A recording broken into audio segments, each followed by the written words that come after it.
વડોદરાના 20 માઇક્રોન્સ ફાઉન્ડેશનની ટીમ અને Indian Lions OP road દ્વારા ગત રવિવાર તારીખ 8 જૂન 2025ના રોજ હાલોલ નગરના કંજરી રોડ ખાતે આવેલ કલરવ સ્કૂલ ખાતે એક વિશિષ્ટ કેમ્પનું આયોજન કરવામાં આવ્યું હતું, જેમાં ડાયાબિટીસ ટાઈપ 1 ધરાવતા 18 વર્ષની નીચેના બાળકોને ડાયાબિટીસના જ્ઞાન સાથે વિનામૂલ્યે ઇન્સ્યુલિન વિતરણ કરવામાં આવ્યું હતું।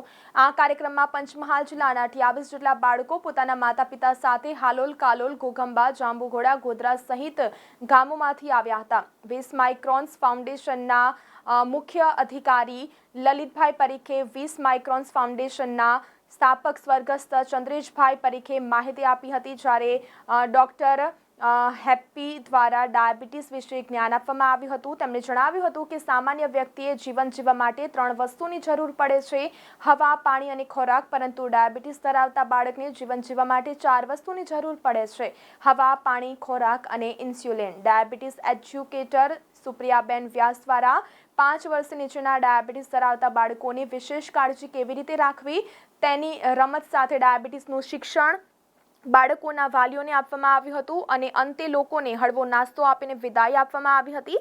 જો કે આ કેમ્પ દરમિયાન સંસ્થાના અગ્રણીઓ અને હાલોલ કલરવ સ્કૂલના આચાર્ય ડોક્ટર કલ્પનાબેન જોશીપુરા હાજર રહ્યા હતા। 28 બાળકો છે ને એમ એકચ્યુઅલી ફાઉન્ડેશનમાં 15 બાળકો રજિસ્ટર હતા, એમાંથી 8 થી 9 બાળકો રેગ્યુલર બરોડા ઇન્સ્યુલિન લેવા આવતા હતા। તો પછી અમને વિચાર આવ્યો કે બીજા કેમ બાળકો નથી આવતા, તો કદાચ એમના પૈસાનો પ્રોબ્લેમ, આવવા જવાનો હોય, કોઈ લાવવાનું નહીં હોય, તો એ હિસાબે પછી અમે લોકોએ નક્કી કરી ને આ કલરવ સ્કૂલે હાર્દિક સાહેબે અમને સપોર્ટ આપ્યો, એટલે આજે આ કાર્યક્રમ એના માટે રાખવામાં આવ્યો ને એમાં આજે હાલોલ ને આજુબાજુના ગામોથી લગભગ 8 બાળકો નવા રજીસ્ટર થયા। શું નામ તમારું?